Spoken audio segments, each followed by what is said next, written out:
se puede fugar. Espera, no lo decimos nosotros. Lo dijo ayer un ex juez en entrevista con Solo Periodismo, el doctor Carlos Rosansky. Lo dio prácticamente, Néstor, como un hecho muy factible. Sí, no fue el único. Hoy el ex juez de La Plata, Luis Arias, coincidió con Rosansky. Suponen que ante el avance de la investigación por espionaje ilegal, una línea de investigación que llevara directamente al expresidente Mauricio Macri, ante la posibilidad de una detención, Macri podría fugarse. Me parece que es absolutamente imposible tal cosa, pero bueno, no soy yo en todo caso quien decide si Macri va o no va a fugarse. A mí me parece que es imposible imaginarlo. Lo tengo al legislador porteño Leandro Santoro, que tiene más frío, mirá cómo está, parece un jubilado. ¿Qué haces, Leandro? ¿Cómo te va? Con frío. ¿Qué pasa? Acá estoy con frío. ¿Qué pasa? Estás como Macri, que decía no prendan las estufas, abríguense. Con un pulovercito, una camperita. Bueno, hablando un poco de todo, porque la verdad que hay muchos temas para hablar con vos, pero uno es ayer lo disparó Rosansky, seguramente puede estar en la cabeza de alguno, pero estamos viendo cómo se resquebraja una estructura realmente que ocurrió durante la democracia, durante el gobierno de Mauricio Macri, de espionaje montada desde el propio Estado, y esto evidentemente tiene poco que ver con la institucionalidad que muchos partidarios de Cambiemos vienen declamando desde hace muchísimo tiempo. Sin duda. Muy poco que ver con los valores democráticos, muy poco que ver con el sentido de la política. La política no es extorsión, no es prepotencia, la política es docencia. Yo creo que Macri utilizaba estas carpetas para hacer dos cosas: negocios por un lado y por otro lado torcerle la voluntad a muchos de sus propios compañeros. Entonces, si vos tenés información que una persona no quiere que se sepa y se lo haces entender, es más fácil conseguir que esa persona después haga lo que vos le pedís. Y me parece que es muy triste que esto haya sucedido. Lo que también creo, y te quiero decir muy francamente, es que no creo que se hayan sorprendido ni siquiera las víctimas. Porque si bien es cierto que Horacio Rodríguez Larreta, Diego Santilli, María Eugenia Vidal aparecen como querellantes, también es cierto que algunos de los agentes de inteligencia que fueron parte de este aparato de espionaje ilegal eran policías de la ciudad de Buenos Aires que pasaron a la AFI con el conocimiento de las autoridades del gobierno de la ciudad. Aunque después los hayan investigado ellos mismos y hayan hecho inteligencia contra ellos. Pero lo cierto es que, por ejemplo, durante los primeros años de la gestión de Macri en la ciudad, cuando se armó ese aparato de inteligencia con Ciro James y el Fino Palacio, que también se desmontó y se le costó la cabeza al ministro de Educación Nadarowski, el jefe de gabinete de Macri era Horacio Rodríguez Larreta. Así que no me parece que Horacio se haya enterado ahora que a su compañero Macri le gustaba investigar a los demás. Me parece que era algo que ellos ya tomaban como un dato. Tal vez la sorpresa era que los investigaban también a ellos. Leandro, no solo es cierto lo que afirmás, sino que hay un dato de la realidad que lo prueba. 2 de los detenidos ayer, a esta altura de la noche, solo queda una persona de las 22 que ordenaron la detención sin detener. A 2 los detuvieron ayer. 2 de los detenidos ayer revistaban todavía como agentes de la División Homicidios de la Policía de la Ciudad y ayer estaban en franco de servicio, es decir, que estaban en actividad plena. ¿Se dan cuenta lo que significa esto? Que la ciudad de Buenos Aires le pagaba el sueldo a los espías de Macri. A ver, después se rasgan las vestiduras diciendo que hay que bajar las tasas de delito, que lo más importante es la seguridad ciudadana, que hay que construir una policía de proximidad. Miren lo que hicieron con los recursos de los contribuyentes y las contribuyentes. Terminaron utilizando esos recursos que hoy escasean, no para cuidarnos de los delincuentes comunes, sino para espiar a la política. Y obviamente esto tiene un claro objetivo, que es hacer negocios y después conseguir que algunos dirigentes políticos terminen torciendo su voluntad. No estamos hablando solamente de un morbo. No es que Horacio Rodríguez Larreta le facilitó a estos policías para que Macri se saque las ganas de saber qué es lo que hacía su hermana, porque también espiaba a su hermana, sino que lo que buscaba, me parece, era tener a todo el mundo controlado. Sí. Bueno, pero estaría bueno que nos pongamos a pensar si esto, a ver, cuáles son las consecuencias de esto. No alcanza solamente con ser querellante, también hay responsabilidades políticas. Bueno, me parece interesantísimo eso que planteás, porque cuando hablamos, yo con vos no me voy a poner a hablar sobre la causa judicial, porque ni vos ni yo estamos al tanto, y me parece que en ese terreno hay que hacer lo que ayer sugirió en un excelente hilo de Twitter Graciana Peñafort, que es dejar que la justicia actúe y no ser, Sin duda. ella puso, no seamos ellos, en referencia a lo que significó la forma de perseguir a los opositores que tuvo el gobierno de Mauricio Macri cuando fue presidente. Ahora, voy al punto de la política. Lo que vos estás haciendo es un señalamiento que te pregunto, ¿cuánto crees que afecta la buena relación que vemos tienen institucionalmente Alberto Fernández y Horacio Rodríguez Larreta en el marco de lo que es la pandemia? No, no creo que afecte nada. Mira, yo hablo casi todos los días con el presidente. Nunca me preguntó por la ciudad ni me hizo referencia a este tema. Me parece que él divide muy bien los roles. Nosotros, los diputados de la ciudad, del Frente de Todos, tenemos la obligación de ser oposición a Horacio Rodríguez Larreta.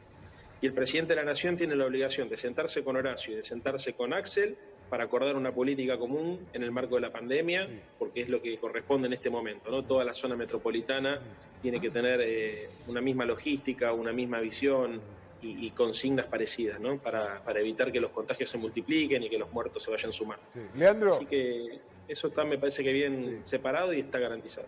Leandro, te pregunto, cortito, ¿no te da furia estar debatiendo en muchos foros y que realmente a una gran parte de la opinión pública le moleste más el dinero del Estado para planes sociales que para espionajes que suponen inocentes?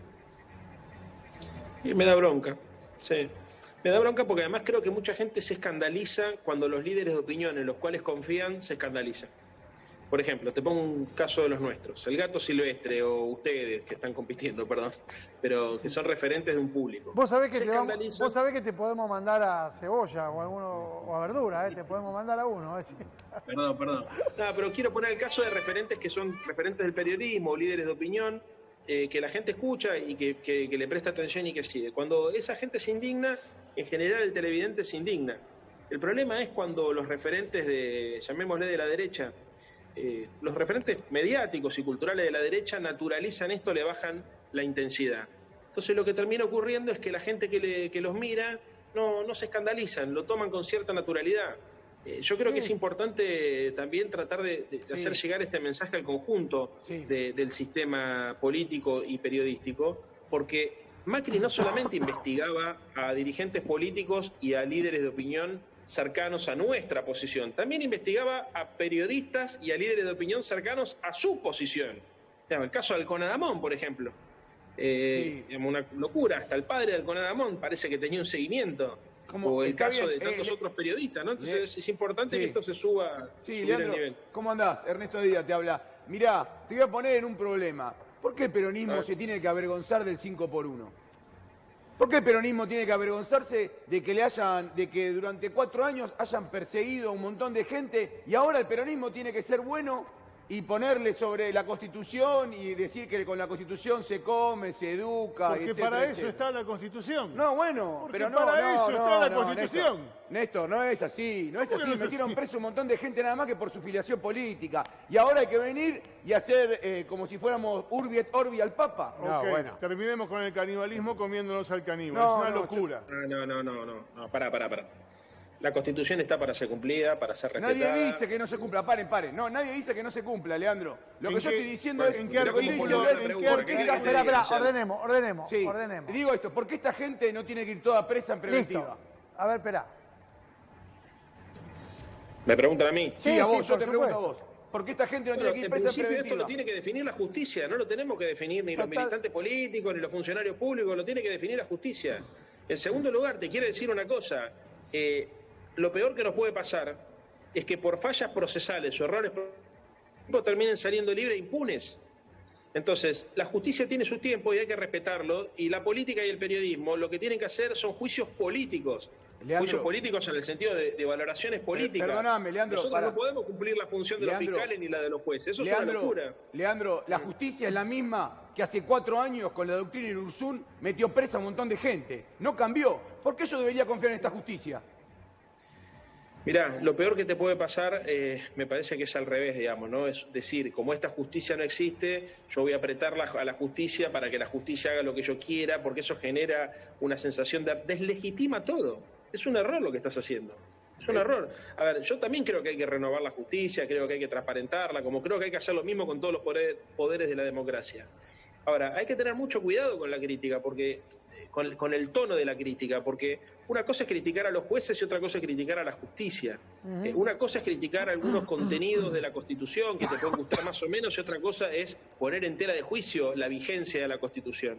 Yo entiendo que a veces uno en un programa de televisión se apasiona y trata de empatizar con la gente a partir de lo emocional, porque vos estás hablando de tus emociones que son legítimas, pero eso traducido en un lenguaje racional es peligroso, porque si vos te pones a pensar, digamos, con esos argumentos en muchas oportunidades se fue en contra de las instituciones de la democracia, diciendo que la democracia era una democracia burguesa, que no cumplía con los objetivos que se habían propuesto por mandato popular, etcétera, etcétera, y entonces era inservible el sistema, con lo cual lo mejor que había que hacer era reemplazarlo por otro. Y ya vimos lo que pasó. Entonces hay que tener mucho cuidado con esta línea de argumentación, me parece. Lean, te saco por un instante del tema del espionaje y te llevo a otro de los temas de la agenda que realmente generó incluso un debate en el inicio de nuestro programa, que es la figura de Sergio Berni.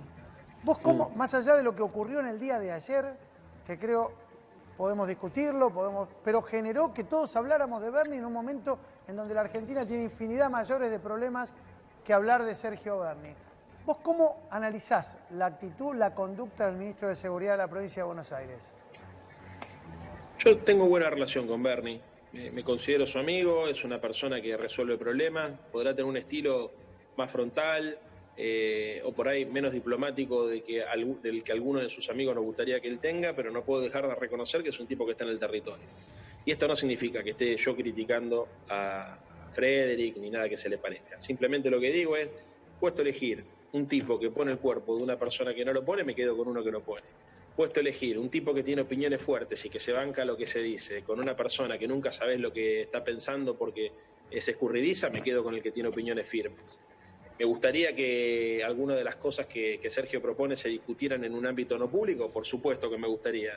Ahora, ¿creo que Berni es una persona útil? Obviamente que creo que es una persona que sirve, que le da tranquilidad al bonaerense, que a los porteños nos encantaría tener un jefe de seguridad que nos dé la tranquilidad que tiene. Así que yo desde ese lugar, digamos, creo que hay que encontrar un equilibrio y tratar que todas las partes puedan laburar juntas. Te pregunta, el respaldo mío, Berni lo tiene. Te pregunta el ala radical del equipo. Claro, te pregunto alfonsinísticamente, perdón por la autorreferencia. Digo, ¿hace falta regalarle otra grieta a los anticuarentena, a los antipopulismo, a los antitodo? Digo, no sé, me supera pensar que más allá de que sea tu amigo, digo, esto está guionado, hay que establecerlo como la nueva política de comunicación del gobierno. Te lo pregunto absolutamente desde la inocencia.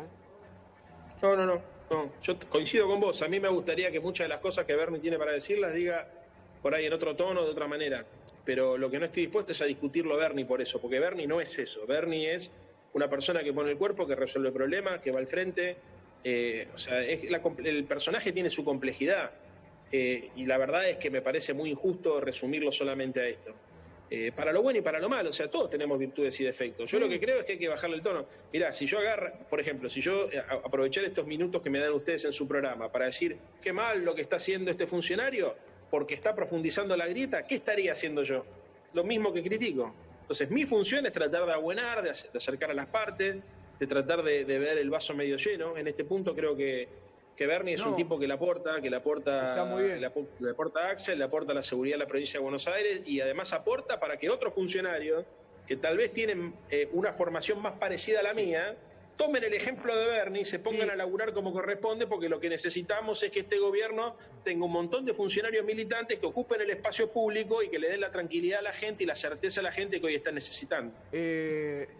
Leandro, yo a veces te escucho y escucho algo que es saludable para la política argentina y estoy seguro que es muy fácil decirlo desde acá y no contestarme desde allá, donde estás vos, que sos un hombre que tiene responsabilidades políticas. Yo soy solamente un periodista. Ahora, ¿no crees que hay una crítica hacia adentro del peronismo que tiene que ver con cierta tibieza y por eso se lo critica a Berni? Porque Berni sale y dice, muchachos, esto hay que hacerlo más temprano que tarde. Y lo mismo ocurre, cuando yo te decía recién lo del 5x1, que es una exageración en el propio peronismo, en un montón de factores. Mira el caso Vicentín. Con el caso Vicentín es lo mismo. Digo, las instituciones, cuando están tan, por decirlo así, descompuestas, no se pueden arreglar desde adentro, se tienen que arreglar desde afuera. Y me parece que Bernie un poco lo que está diciendo es esto. La seguridad no se la puede confiar a la misma gente que la tuvo todos estos años porque no hizo nada o lo que hizo fue ir en contra de la seguridad de la gente. ¿Me entendés lo que estoy diciendo? Sí, a ver, y una parte de lo que decís obviamente que la comparto, pero yo soy de los que banca a Bernie. A ver, debo ser de los más amigos de Alberto. Sí. Yo quiero que a Alberto le vaya bien, lo conozco desde mucho tiempo atrás, me sorprendió su elección como presidente, gratamente, colaboro en lo que puedo.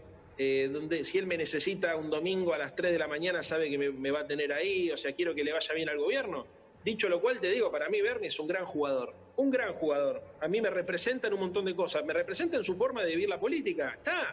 Está, o sea, está en todos lados, resuelve los temas, es frontal, qué sé yo, hay un montón de cosas, estilos que tenemos diferentes, o sea, yo por ahí soy un poco más conciliador y más diplomático, él tal vez tiene otro, pero no puedo dejar de reconocer que en este contexto de la política argentina, una persona, a ver, porque ¿cuál es el principal tema que tenemos hoy? ¿Por qué tema estamos atravesados y los argentinos?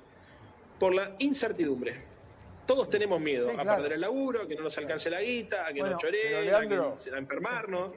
Decíamos... Bernie es uno de los pocos tipos que da certeza. Entonces yo, desde esa perspectiva, digo, yo necesito personas que den certeza, que le den tranquilidad a la gente. Bueno, decíamos eso justamente. Todos estos miedos que vos planteás son los que ha generado la situación de pandemia. Decíamos recién, el primer semestre del gobierno de Alberto Fernández va a ser recordado, lamentablemente, como el semestre en donde hubo que remar cuesta arriba, muchas veces con corriente en contra por lo que fue la herencia del gobierno anterior, y cuando empezaba a acomodarse un poco el bote apareció la pandemia de coronavirus. Entonces uno imagina que este escenario ha generado un montón de otras problemáticas o un recrudecimiento de problemáticas, y decíamos hoy, por un lado el tema de la inseguridad y por el otro el tema de la falta de alimentos, que ha llevado a que mucha gente por primera vez haya tenido que ir nuevamente a un comedor, por ejemplo, popular, a buscar un plato de comida, o incluso recién lo escuchábamos a Bernie. Bernie habló de la gente que tuvo que salir a robar por necesidad extrema y que por primera vez lo hace. ¿Cómo ves esto? Con mucha angustia y con mucha preocupación. Primero, la gente que va a los comedores de clase media, media baja, que por primera vez tiene la experiencia de ir a pedir comida, a mí me ha tocado verlo en los comedores de mi organización, claro, en Capital Federal y en Provincia de Buenos Aires. O sea, te das cuenta hasta por, digamos, voy a decir una cosa horrible, pero te das cuenta por la ropa, digamos, quién forma parte del circuito de la pobreza y está acostumbrado y quién cae por primera vez. A ver, describámoslo, porque esto es interesantísimo lo que vos decís. Me acuerdo en los 90, aquel libro Cuesta Abajo tenía que ver con aquello que decían la gente que en los 90, tras la privatización de las empresas del Estado y el proceso que se vivió con la convertibilidad, cayeron a un vacío interminable. ¿Cómo es ese clase media que cae? ¿Cómo lo distinguís? Obviamente, hay mucha vergüenza, hay mucho dolor. La ventaja, si querés, entre comillas, es que ahora nosotros estamos repartiendo la comida en tupper. Entonces la gente se lleva la comida de las ollas nuestras y va a comer a la casa. A diferencia de otros momentos que se juntaba a comer en el comedor. Entonces, de última, a pesar de todo, es un ratito, y además, cagate de risa lo que te voy a decir, el hecho del barbijo. Porque hay mucha gente que, a ver, nosotros, por ejemplo, tenemos un local en la zona de Congreso. Sí. Y la gente baja ahí y se encuentra por ahí con los vecinos. O sea, es muy angustiante, es muy angustiante. Además, lo sienten como una derrota, como un fracaso personal. Y obviamente no es una derrota ni un fracaso personal, es que la economía mundial se está viniendo a la mierda y es que estamos haciendo lo que podemos en un contexto de una recesión enorme. Pero ahí lo importante, déjame decir esto, además. Sí. Lo importante es entender que primero dos cosas, ¿no? Que el gobierno es consciente de esto y que trata de asistir y que además está pensando en un plan de reactivación para poder recuperar y hacer renacer la industria del trabajo cuando esto termine, de contener mientras dura y renacer cuando termine. Y lo segundo es que la única cosa que nos va a salvar es la solidaridad. Está bien eso, Leandro, está muy bien que lo digas, pero lo que te quiero decir algo también. Mirá, en este caso no fue la cuarentena, no fue la pandemia, que haya 4 millones de pobres nuevos, fue el macrismo. No lo tratemos de tapar más. Fue el macrismo, dejó 4 millones de pobres nuevos. Pero la pandemia generó una situación Estamos de acuerdo, un agravamiento. Estamos de acuerdo, pero lo que hizo fue agravar algo que ya existía. Mira, hablando de macrismo, espera, Lean, porque vamos a seguir discutiendo sobre lo mismo y me parece interesante. Hablando de macrismo, mirá lo que tuiteó la presidenta del PRO, Patricia Bullrich, que algunos dicen que tiene más afinidad Sergio Berni con Patricia Bullrich que con Sabina Frederick. Mirá, dice, hay una sociedad angustiada porque lleva 100 días encerrada y las consecuencias del encierro son desoladoras.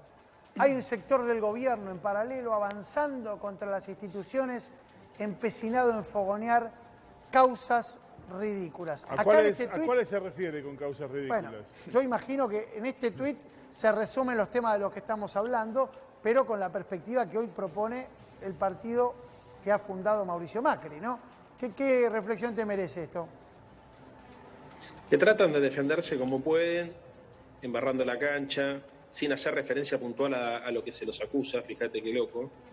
Y después que me parece que siempre han construido desde el mismo lugar, ¿no? Desde el revanchismo y el odio. Incentivan todo el tiempo el odio. En realidad no es que ellos cometieron errores o cometieron delitos, sino que nosotros estamos tratando de avanzar contra los valores republicanos que ellos expresan. O sea, es una cosa infantil. Sí, Leandro, no genera... Pero sí. Leandro, vos sos hincha de un equipo noble, de San Lorenzo Almagro, Gasómetro. Lorenzo Almagro.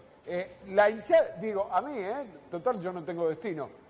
La hinchada que tiene Patricia Bullrich me hace repensar hasta el manual del alumno bonaerense. Cuando vos decís, se meten en la política para criticar a los políticos, la culpa no la tienen los jugadores de capitales. ¿Se entiende lo que digo? Sí, pero a ver, tampoco, a ver, ¿qué es la hinchada? No nos comamos el microclima de Twitter como si... No. La última elección. La última elección estoy hablando, No encuesta. Sí, pero yo no creo francamente que todos los votantes de Juntos por el Cambio piensen como Patricia Bullrich. A pesar de que todos los votantes de Patricia Bullrich están en el Juntos por el Cambio, pero no creo que todos los que votaron, porque inclusive hay mucha gente que ha votado a Macri en alguna oportunidad y que nos ha votado a nosotros en otra. Hay mucho voto fluctuante que vota por distintos motivos, que no tiene una composición tan ideológica como la que tiene Patricia. Para mí, digamos, ella representa una minoría de la sociedad argentina, obviamente muy asociada a posiciones extremas, xenófogas, de tinte inclusive muchas veces hasta racistas, ha tenido actitudes horribles, discriminatorias, enormes. Leandro, sí. ¿Realmente crees eso? ¿Realmente crees que la postura que esgrime y que detenta Patricia Bullrich tiene una adhesión minoritaria en la sociedad? No, a ver, pará. Sí, inclusive más, creo que ni siquiera es la mayoría del PRO o de Juntos por el Cambio. De hecho, a ver, creo que hay un montón de votos radicales ahí que están ahí por antiperonistas, que no necesariamente coinciden con esa lectura de la Argentina. Es más, conozco mucha gente del PRO en la ciudad de Buenos Aires que no se siente representado por Patricia Bullrich. Es como es una posición muy extrema la de Patricia Bullrich. Mirá, déjame ir un ejemplo bien atrás en la historia. Cuando Graciela Fernández Mejide intentaba ser gobernadora de la provincia de Buenos Aires, le ganó un señor que prometía mano dura y bala a los delincuentes, llamó Carlos Rucauf. Entonces ese discurso, que hoy se traslada a Patricia Bullrich, tiene una penetración enorme en la sociedad. Tampoco creo que, a ver, insisto con lo mismo, no estoy minimizando, obviamente, creo que representan un sector importante. Creo que a la gran mayoría de la sociedad argentina no le importa la política, no tiene opiniones fundadas, no tiene juicios sobre situaciones políticas. La gente en general, si podemos hablar de la gente en general, vive preocupada por su vida cotidiana. Sí. Los que nos ocupamos de estos temas y reflexionamos de estos temas somos una minoría. Dentro de esa minoría estamos los que tenemos una visión más vinculada hacia lo nacional y popular y los que tienen una mirada más elitista. Yo creo que Patricia Bullrich forma parte de esa mirada elitista, que es una minoría dentro de la minoría, que obviamente amplificada por los canales de comunicación, que nosotros tenemos 7 canales de noticias o 6, no sé cuántos son, que transmiten las 24 horas del día, Twitter, los portales que se actualizan todo el tiempo. Los que estamos en esto pensamos que la vida es esto, pero muchachos, les aviso una cosa, la vida en realidad no pasa por la política solamente y por los códigos nuestros. La mayoría de la gente tal vez vota a Patricia Bullrich sin saber del todo bien qué piensa Patricia Bullrich. Pero pará, Leandro, no, estamos de acuerdo, pero vos sos politólogo y hay que decirlo, esto es una persona que conoce muchísimo de teoría política, etcétera. Por eso, en gran parte, sos una espada muy importante de Alberto en los medios. Ahora, ¿no te llama la atención que Patricia Bullrich quizás no representa solo a Patricia Bullrich, y te digo por qué. Hoy hubo una reunión del presidente con los países del Mercosur. Si vos ves el mapa del Mercosur, hay 4 gobiernos que son muy parecidos al discurso de Patricia Bullrich. ¿Qué es casualidad? Mirá, Bolsonaro, Áñez en Bolivia, Bolsonaro, Abdo un poquito menos en Paraguay, Lacalle Pou un poquito menos, Piñera un poquito menos, digo, los que están cerca, justo Chile no es del Mercosur. Pero cuando vos ves el mapa general de la región, el discurso de Patricia Bullrich es el dominante. Y yo no tengo serias dudas de que ese discurso no venga del norte, no que sea propio.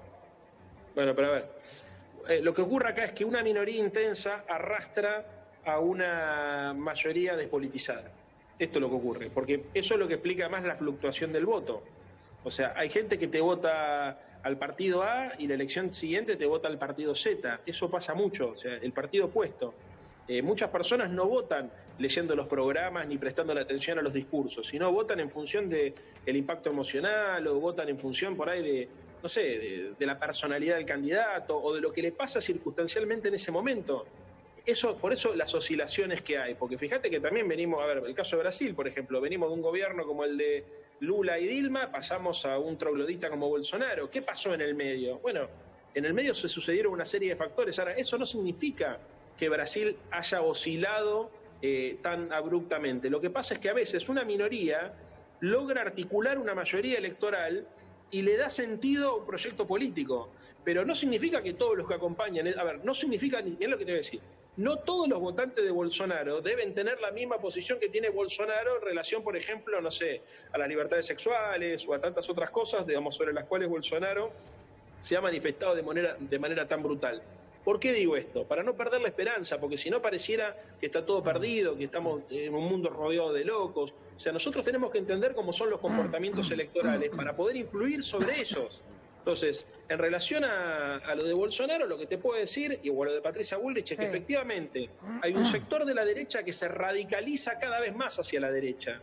Como existe en la sociedad de América Latina y creo yo del mundo una suerte de incertidumbre, estos discursos a veces son como polos de atracción para sectores sociales despolitizados que encuentran en este tipo de discursos cierta certeza y cierta tranquilidad.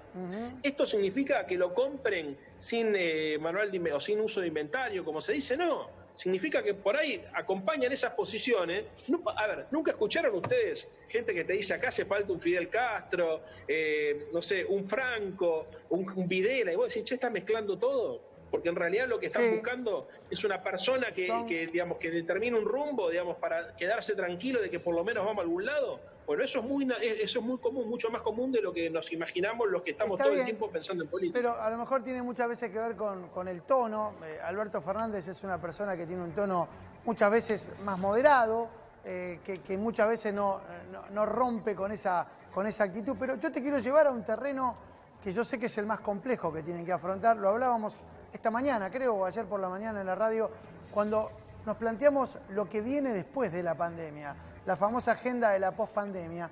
Y seguramente, mira, estoy chateando en este momento con alguien muy importante de la Cámara de Diputados para preguntarle sobre los temas de agenda que ya están previstos en la agenda parlamentaria de julio.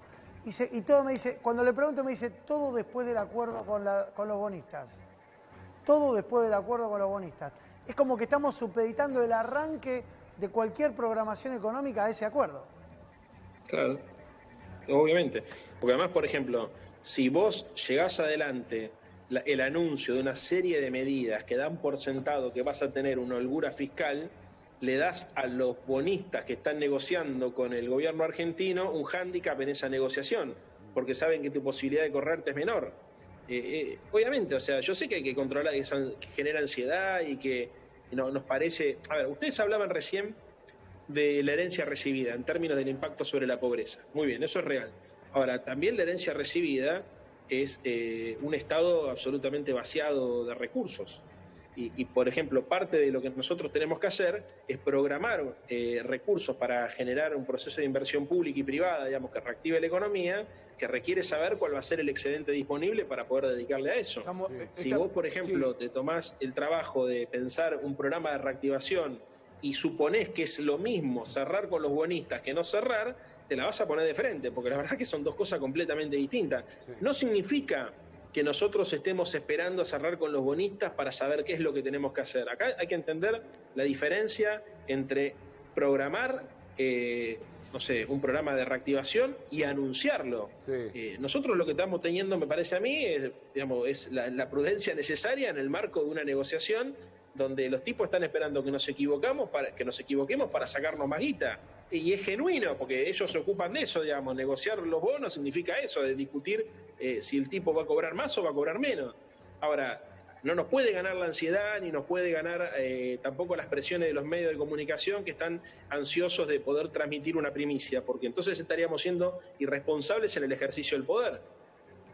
La verdad, interesantísima la charla, como en los mejores tiempos, Lean. La verdad, esto de poder hablar tranquilos y que no haya un debate más allá de lo que se plantea en términos de diferencia de opinión entre nosotros mismos, me parece muy saludable y lo valora mucho la audiencia, la teleplatea de Crónica que nos está siguiendo con mucha atención. Te mandamos un abrazo enorme y gracias por el diálogo, como siempre. Saludo a toda la gente que está ahí en el programa y a los que están viendo en casa. Chao, amigo.